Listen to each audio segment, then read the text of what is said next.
here's Brody Brazil. I appreciate all the voicemails that you've left at my brand new phone number, 8334-BRODY. I listen to them all. I wish I could use them all, but instead I handpick the very best, and then I make videos like this about them. Hey, Brody, my name is Tone. I am from right here in beautiful, sunny Oakland, California. Yes. And I have a question for you, or just want your opinion or something. Do you think this is even possible?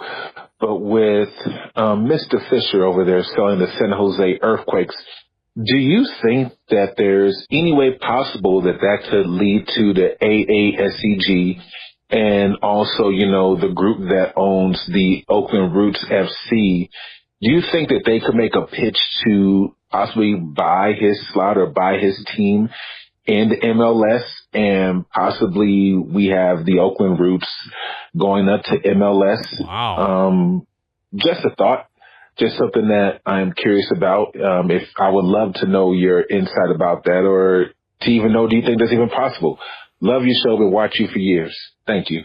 Tone, thank you. I appreciate your support and being here on the channel and leaving a voicemail, one that has me really thinking. I mean, you've masterminded this scenario. I don't know that that had ever been a realistic thought to me, but the way you spell it out, the way you explain it, I don't know if it's logistically possible or logistically likely, but basically what we're talking about here is potentially the MLS to Oakland. Now, that would mean MLS leaving San Jose, right? You're not going to have two franchises. Your point would be that the AASEG group, as well as maybe the Roots in tandem, or the Roots or AASEG, one or the other or both, buy the Earthquakes, but only to use their slot in MLS to make the Roots the MLS team. And I guess the Quakes would take the Roots slot.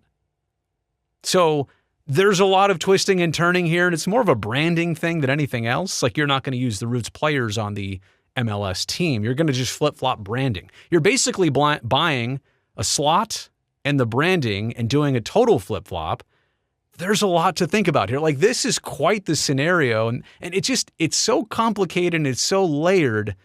A lot has to actually go right and happen here for this to all become a reality. But let's cover everything one by one. The Earthquake sale, at least going up for sale, being for sale, became official about a month ago. It was highly speculated and rumored that during the process of the A's trying to make their move, that John Fisher, owner of both teams, would have to probably sell the Earthquakes to fund the baseball team stadium. He has since denied that, or his people have denied that, the sale of the Earthquakes has anything to do with building a baseball stadium. Take that for what it's worth or what it's not worth. But the valuation of the Quakes, people are saying and thinking, is about $600 million. That means the asking price might be $700 million. Who knows? None of this is public. None of this is out there. I don't know if there have been any bites on this already, or if that's still going to take some time, if people are thinking about it and considering it. I just don't know the market for any MLS team, but especially the San Jose Earthquakes. Who can afford $700 million if that is the asking price right now? A select group of individuals in the Bay Area could, but we're kind of on a short list here, aren't we? And I don't know if AASEG or the Oakland Roots are on that short list. Do you see what I'm saying here? Like, there's going to be competition at some point to probably buy the team. I don't know where the Roots and AASEG sit in terms of their ability to actually even pull this off. So, I mean, we can talk about it in terms of hypothetically if this happens and that happens, but if they don't have the cash, and AASEG being who they are and doing what they're going to have to do, I don't know if they have an extra 700 lying around.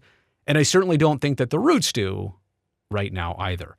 But what's John Fisher's urgency to unload this team? Maybe the price of the Quakes turns out to be $500 or less, or if it takes 8 months and he doesn't have that time and he is strapped for cash and really needs to put that into the new Vegas ballpark for the A's, what's the urgency here? If the urgency goes up, you'd have to think that the price might go down, or the ability to negotiate might increase here. And then what do you do with PayPal Park? That's the other thing about it and the San Jose market. And trust me, I'm somebody who, I get it, have ties to Oakland fans and East Bay fans. That's where I grew up. That's where I currently live. But I'm also hugely tied to San Jose. It's where I went to college, San Jose State. It's where I work with the San Jose Sharks. I love San Jose. I do not want to see San Jose lose something. I also don't want to see PayPal Park, even if it's owned by somebody else and there's a different situation there. I don't want to see that go to waste because the Quakes were bought and now it's a lower level soccer team. Like, I don't want to see that struggle or go through any kind of huge adversity just because of all this process. I'd love to see a way for that still to be utilized in a proper fashion, but I do understand that if an Oakland group is buying the MLS team, they want that MLS team in Oakland. So there's also that part of it too. Even with the sale and all this going through, I don't want to see San Jose lose out. But I will say this, and the Roots have proposed this. There was an RFP put out, I want to say at the end of 2024. That's a request for proposals. The Port of Oakland put this out, asking a bunch of different groups, now that the A's have moved on from Howard Terminal, does anybody else have an idea for something they'd like to do at the waterfront site north of Jack London Square? And the Roots were one of the groups that put together some renderings and said, hey, how about a soccer-only stadium, something doable that if you kind of worked out a deal for us in the land, we could make this stadium happen. Now, but AASEG doesn't own Howard Terminal. They own the Coliseum site. Like, didn't that just go through? Like, they're purchasing the A's half of the land. So I don't know that they would be entertaining the Howard Terminal thing as much anymore, but quite honestly and optimally, the Coliseum is nobody's forever home anymore. It's not. Whether that's the Roots as the team they currently are, whether that's the Roots as an MLS team, nobody's going to want to stay in the Coliseum another 20 years. The long term of this is that any soccer team that's in Oakland wants a new home and probably wants it at Howard Terminal. So does that change the whole plans here? Because if AASEG is buying this team, yeah, they want to put a new stadium at the Coliseum site. So site undetermined, could all of this happen? I'm not here to write it off. I'm not here to say that there's probably not interest and there've probably been conversations about this to some degree. I didn't think of it first. Tone, you did. And I don't think it's far-fetched that people have probably talked about that.